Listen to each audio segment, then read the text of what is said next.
Quel bilan doit-on faire de cette saison de l'Olympique de Marseille? Seconde Ligue 1 derrière un Paris Saint-Germain absolument intouchable, la majorité de la saison phocéenne aurait été un parcours du combattant avec pas mal de tournants qui ont influé sur les résultats. Sans Europe après une saison totalement ratée, tout le monde connaissait l'objectif du club, tout le monde connaissait l'avantage de l'équipe par rapport à ses concurrents, et pourtant, encore une fois, tout s'est décidé lors des dernières journées du championnat. Alors que doit-on penser de cette saison? Est-ce que l'OM a vraiment obtenu sa place? Quelle suite pour l'équipe en place? C'est ce que l'on va voir dans cette nouvelle vidéo de ton créateur football préféré, qui est un peu en retard dans son programme.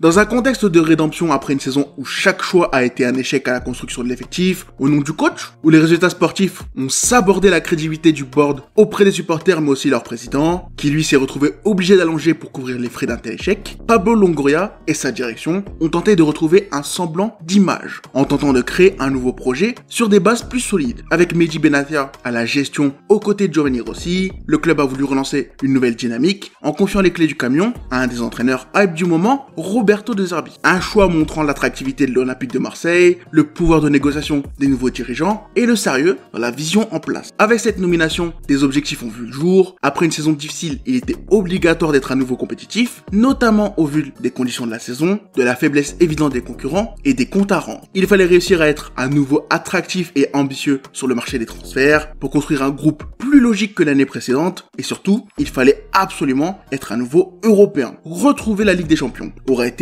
l'énorme mission principale de l'année phocéenne. Des moyens ont été mis afin d'accompagner Roberto dans cette quête et tu as senti durant la saison que tout le monde avait compris l'importance de cette qualification. Un objectif sportif, économique crucial qui n'empêchera pas la direction de faire à nouveau quelques choix discutables. Quand tu regardes l'été de la création du nouveau projet, les choix importants effectués dès le début de la fenêtre auront un impact immense sur l'image du club, que ce soit au vu des profils des joueurs recrutés, mais aussi des décisions concernant les joueurs arrivant sur leur fin de contrat. Le fameux loft n'aidera pas à embellir la vision que les supporters avaient d'un président en échec comme Longoria, d'un homme qui accepte de recruter un joueur au passé sombre, d'un président qui profite du marché des joueurs libres et refuse que les siens le fassent. Mais comme d'habitude, les contre-feux médiatiques permettront de contrôler la foule qui voit beaucoup de changements et attendent simplement d'avoir les résultats sur le terrain. Mason Greenwood, Eli Wahi, Jonathan Rowe et Neil Maupay entre autres débarquent pour renouveler un effectif vidé de pas mal des échecs des années précédentes. Quelques recrues supplémentaires sont effectuées, mais tu sens que le mercato est incomplet, incapable de sortir tous les joueurs du loft à temps, incapable de sortir des échecs des années précédentes qui pourraient libérer de la place dans l'effectif et dans la masse salariale. Le mercato au niveau des arrivées s'en est retrouvé quelque peu impacté, mais la plupart des pièces sont là, notamment un Højbjerg par exemple qui change beaucoup de choses. Roberto De Zerbi voit donc ses demandes être écoutées, Benatia et lui commencent à établir une relation de travail qui fonctionne et c'est comme ça que la saison a débuté. Le reste, on en a déjà beaucoup parlé sur cette chaîne, mais je vais quand même faire le résumé rapidement. L'OM se reconstruit une nouvelle identité de jeu basée sur la vision de son coach italien qui petit à petit comprend les limites de son effectif. Il découvre les problèmes inhérents à sa vision dans un championnat comme la Ligue 1 et s'y adapte parfois un peu trop tard. À chaque tournant important, tu sens que son équipe est limitée techniquement, les individualités permettront d'éviter pas mal de situations dangereuses durant la première partie de la saison et finalement, les renforts permettront de repousser ces dites limites. Que ce soit Adrien Rabiot, le retour de blessure de Rongier ou l'immense mercato hivernal où tu vas chercher Bennacer et Gouiri, chaque ajout permettra à la dynamique interne de s'améliorer. Malgré les problèmes défensifs, tu sens qu'un certain équilibre est trouvé et l'équipe construite, malgré les échecs durant la première phase de recrutement, se solidifiera définitivement lors du fameux retiro, permettant de créer des liens en interne et travailler l'aspect tactique. Au final, l'OM, avantagé par son absence de match en milieu de semaine et sa sortie rapide de la coupe, sécurisera sa seconde place après une belle bataille face à Monaco, Nice et Strasbourg. Malgré la concurrence et la frayeur faite après avoir obtenu une avance de points qui finira par fondre avant le sprint final, les Marseillais auront passé la plupart de la saison sur la seconde marche du championnat et auront donc rempli l'objectif principal. Incapable de gagner un trophée ou de réduire l'écart avec le champion, l'OM a tout fait pour réaliser son objectif principal, a tout fait pour se qualifier en Ligue des Champions, et la question que tout le monde se pose maintenant, c'est quid de la suite? Si la saison de l'OM est une réussite, outre le travail de la direction dans la conception du projet, c'est avant tout lié au travail de celui qui entraîne l'équipe, Roberto De Zerbi. En difficulté face aux limites de son effectif, toute sa saison aurait été une bataille pour trouver une formule pour construire un groupe qui comprend, applique et se transmet sa vision du football. Avec Højbjerg en leader de vestiaire et premier lieutenant donnant les consignes sur le terrain, il aura enchaîné les adaptations tactiques, passant d'un schéma à 4 avec Harit en 10 à un schéma à 3, permettant à Murillo de partir de plus bas dans ses appels pour déstabiliser favoriser les blocs bas. L'équipe passera par plusieurs phases durant la saison, mettra en avant de nombreux schémas de relance. Perso, mon préféré aurait été l'utilisation du piston droit pour forcer un pressing adverse qui sera cassé par une passe offrant énormément de profondeur à l'équipe. C'est d'ailleurs de là que viennent les plus beaux buts de la saison. Très vite, tu comprends les forces du jeu en place. Offensivement, même si le jeu proposé n'est pas parfait, l'efficacité et la beauté de certaines actions permettront certains moments d'éclat fabuleux. Statistiquement, la saison est vraiment bonne, mais surtout quand tout le monde s'attendait à ce que l'équipe s'écroule, le sprint final nous aura permis d'apercevoir les premières prémices de la prochaine saison. Retour à un schéma à 2 centraux, exploitation de la profondeur, décrochage intelligent et ailier capable de créer le danger. Si cette saison ne nous aura pas permis de tout apercevoir du jeu de l'Italien, au vu des limites, ce sprint final, en plus d'ancrer le coach dans l'histoire du club, permet d'être optimiste, et ce, malgré les problèmes qui ont montré les mauvais côtés du jeu du coach. L'aspect stérile par moment de la possession du ballon, la difficulté quasi insurmontable de gagner des matchs en étant mené, ou bien même l'immense faiblesse défensive où tu peux blâmer les joueurs en place, n'auront pas aidé l'équipe à briller plus que cela. Logiquement, ce sont des défauts visibles, notamment dans les matchs contre Auxerre, aller comme retour, qui auront influé sur la vision populaire du travail de l'Italien. L'aspect défensif et les problèmes dans la gestion de la profondeur auront vraiment causé énormément de problèmes durant la saison. Brassier aura évidemment appuyé sur ce problème en nous offrant des performances cataclysmiques, et tu sens que l'image publique de l'Italien auprès des observateurs neutres s'en sera retrouvée impactée. L'OM, bien qu'imparfait, aura donc progressé durant la saison. Le coach, lui, sera petit à petit adapté à la Ligue 1, à son effectif mal construit puis renforcé, et en comprenant ça, tu ne peux qu'être intrigué pour la suite. Lorsque De Zerbi a signé à l'OM, il était clair que les supporters étaient en colère de voir les coachs s'enchaîner sans jamais rester une saison après leur première. Publiquement, les dirigeants parleront donc d'un projet de 3 ans, et si je dois être honnête, je n'y croyais pas.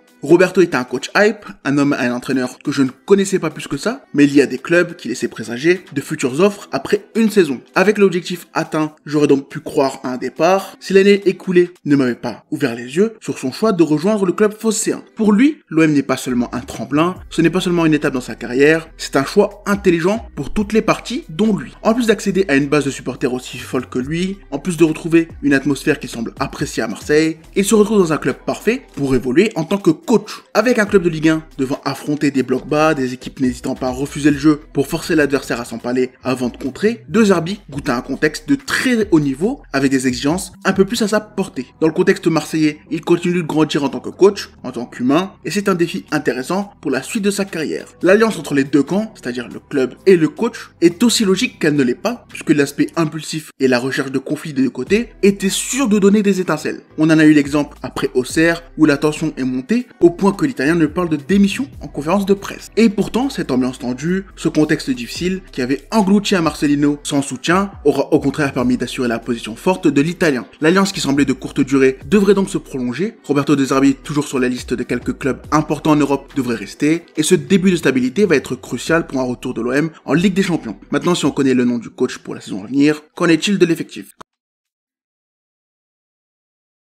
Quand on essaye de faire un bilan de l'effectif, ce qui est sûr, c'est que l'OM cette saison a été porté par un certain groupe de joueurs qui ont permis beaucoup de choses à De Zerbi dans son adaptation. Rulli a été absolument exceptionnel dans les cages, censé être le numéro 1 bis pendant la programmation du mercato. Il aura protégé les cages comme Paul Lopez ne l'aura jamais fait. De moins en moins impérial au fur et à mesure de la saison, il effectuera quand même des performances de très très haut niveau, bien au-dessus des attentes et bien au-dessus de ce qu'on avait vu à l'Ajax. Plus haut, tu retrouves un Balerdi qui lui aussi aura du mal à rentrer dans sa saison, pas aidé par une instabilité dans sa charnière, son nouveau statut, brassard à l'épaule et les consignes de Roberto. Ses premiers matchs un peu compliqués seront vite effacés par des performances à nouveau exceptionnelles. Sa capacité à influencer positivement, notamment balle au pied et sa lecture défensive, feront un grand bien dans un OM en difficulté. Si l'OM a coulé défensivement par moments, lui aura essayé de ramener le bateau à la surface, lorsque tout allait bien, son impact était plus qu'évident, et encore une fois, il aura brillé et fait taire ses détracteurs. Au milieu, le lieutenant Heuberg aurait pu être l'Olympien de la saison, premier soldat à rentrer dans chacune des batailles, dictant ses consignes à ses troupes et construisant les actions phocéennes. Sa saison aurait été quelque peu touchée par une baisse de régime qui a beaucoup affecté l'équipe. Son profil aurait été une belle surprise, il aurait été l'un, si ce n'est le joueur le plus important dans la régularité de la saison, et je trouve qu'il est une excellente recrue dont on ne parle pas assez. Greenwood au contraire aura suscité énormément de débats, que ce soit extra-sportif ou bien sur son apport, mais ce qui est sûr c'est que sa saison est une immense réussite. Après s'être relancé dans l'horrible Getafe de Bordalas, l'anglais a retrouvé les exigences du très haut niveau dans un club cherchant à l'atteindre depuis quelques quelques années et aura totalement répondu aux attentes. Capable de coups d'éclat, de génie, techniquement un peu au-dessus et avec une ambidextrie lui permettant de surprendre ses adversaires, il aura très souvent été la clé des victoires de l'OM. Son investissement, ses qualités et son impact auront été remis en question lorsqu'il connaîtra comme l'effectif un coup de moins bien et force est de constater qu'il fait partie des joueurs qui ont grandi durant la saison. D'offensif de coups d'éclat, il a fini la saison en entrant dans le collectif, en devenant un chaînon important dans la construction, dans la finition et enfin viable dans les phases défensives. S'il aurait lui aussi pu être olympien de la saison, deux autres joueurs méritaient évidemment plus que lui. D'abord Amine Gouiri, véritable bouffée d'air frais à son arrivée qui change complètement le visage offensif de l'OM, permet à l'équipe de construire plus facilement grâce à ses déplacements et offrir une solution efficace dans la surface, contrairement à son remplaçant. Son apport en 6 mois est absolument fantastique, ça faisait des années et des années que l'OM galérait à ce poste et enfin Benatia a trouvé la solution avec ce transfert qui a assurément sauvé les plans de la direction. Mais puisqu'il est difficile de donner ce titre à un joueur qui n'aura fait qu'une demi-saison, c'est finalement Rabiot qui profite de ce statut grâce à son année sacrément intéressante et vitale pour un OM qui a su maximiser son impact. Important dans le vestiaire, dans l'exploitation de la profondeur et les combinaisons, capable de courses folles tout en étant auteur de buts importants, il aura été la recrue inattendue qui a permis à l'OM d'avoir beaucoup plus de liens entre le milieu et l'attaque. Porter le ballon, défendre, prendre la profondeur, marquer, diriger l'effectif, en très peu de temps, il aura tout fait à l'OM. Et si Rouli pourrait être élu, et je comprendrais totalement si vous l'avez fait, c'est lui qui selon moi mérite d'être l'Olympien de la saison. Dans le reste de l'effectif, on retrouve des hommes importants comme Luis Enrique, en qui beaucoup voyaient un remplaçant de Jonathan Rowe avant de voir son évolution. Si l'anglais n'a pas survécu au changement de système, s'est perdu personnellement dans son jeu en devenant de moins en moins efficace après l'énorme perf contre l'OL, Luis a su construire une saison sacrément intéressante, en se repositionnant plus bas, en étant un chaînon absolument vital dans les schémas de relance de l'italien, et surtout en étant décisif, enfin, dans l'aspect offensif. Propre techniquement, osant enfin jouer au football, il aurait été un homme fort de l'OM pendant un long moment, avant de finalement s'éteindre, profitant des gloires et de sa bonne période pour s'offrir un transfert qui sera assurément intéressant à suivre. Avec Kondogbia, ils auront été les deux couteaux suisses de l'équipe, et si le centrafricain a parfois montré des signes de faiblesse physique, entre deux excellentes performances, le Brésilien, lui, aura simplement disparu en fin de saison. Mopé et Merlin auront eu leur moment de gloire, le latéral avec son départ en boulet de canon stoppé par une blessure, aura aidé à lancer la saison phocéenne, que Mopé relancera lorsque Eiwai, Ismaël Koné, Lilian Brassé et Carboni sortiront des plans. Les deux auront donc leur importance dans la saison, mais n'auront pas été vraiment capables de totalement répondre aux attentes, que ce soit sur la durée ou même ponctuellement. Deux cas difficiles à juger, tant leurs limites paraissaient évidentes, on pourrait être clément dans ce cas-là, mais tu sens que les deux auraient pu faire mieux. Nadir et Rongier de retour de blessure ont aidé à remettre une bonne dynamique en place, et si l'un a su parfaitement exploiter ses minutes de jeu pour aider l'équipe, l'autre aura eu une bonne phase avant de totalement s'effondrer. Valentin n'aura pas totalement réussi à retrouver son niveau, que ce soit physiquement ou techniquement, il n'aura pas eu l'impact attendu, et ça explique en partie l'arrivée d'un Benasser durant l'hiver. L'Algérien arrive en sortant d'une période de réathlétisation, il était un pari puisque physiquement tu sens qu'il est dans le mal, mais son apport aurait été tout de même intéressant. Coupable de quelques erreurs dérangeantes et d'une chute physique ayant impacté grandement ses performances, sa qualité technique et ses passes auront tout de même revigoré le milieu et permis quelques changements de style intéressants, notamment dans la fluidité collective. Arrivé cet hiver avec Benasser, Dedic, lui, n'aura pas non plus convaincu. À l'image d'un Amin Harit, ses débuts canons donneront lieu à beaucoup d'espoir, réduits rapidement à néant au vu de leurs immenses déchets respectifs. Si le Marocain souffre de ses choix catastrophiques, Dedic, lui, souffre de son impact défensif inexistant, de sa polyvalence trop exploitée et d'un contexte trop difficile pour faire grandir un joueur qui a besoin de temps de jeu. Garcia, le remplaçant, à l'inverse, aura quelque peu surpris par sa capacité à répondre lorsque mis sur le terrain, joueur moyen en qui personne ne croyait ou tout le monde voyait son départ. Ses minutes jouées auront permis de voir un joueur moyen remplir parfaitement son rôle. Incapable d'être exceptionnel, il aura simplement rempli ses tâches avec un peu trop de temps de jeu, tout comme Cornelius, qui lui aussi n'aurait pas dû autant jouer, mais avec un peu moins de réussite. Coupable de quelques erreurs pardonnées par son sauvetage en fin de saison, il aura eu du mal à se mettre au niveau, mais il aura quand même quelques moments intéressants qui balancent ses échecs. Voilà donc ma vision de l'effectif de l'OM pour cette saison. Malgré la qualification, la saison n'aura pas été vraiment une totale réussite. Tu as encore pas mal de joueurs où des doutes sont permis, des échecs à sortir au plus vite. Un gars comme Irola a encore eu un rôle à jouer dans ton groupe, les 23, et ce sera sacrément intéressant de voir comment Longoria, Benatia et la direction, qui se sont trompés l'été dernier, il ne faut pas oublier, vont réussir à gérer ce mercato d'été, aussi important qu'il soit. Bref, moi je m'arrête là pour cette vidéo. Tu sais déjà ce qui va arriver d'ici peu, puisque si j'ai fait un bilan de cette saison, une nouvelle vidéo pour parler de ma vision du futur va arriver, et j'espère que d'ici là, le mercato n'aura pas trop bougé. Qu'est-ce que tu penses de cette saison phocéenne? Qu'est-ce que tu penses de mon bilan? Est-ce que tu es satisfait? Dis-le moi dans les commentaires, et on se retrouve très vite pour la suite de la vidéo.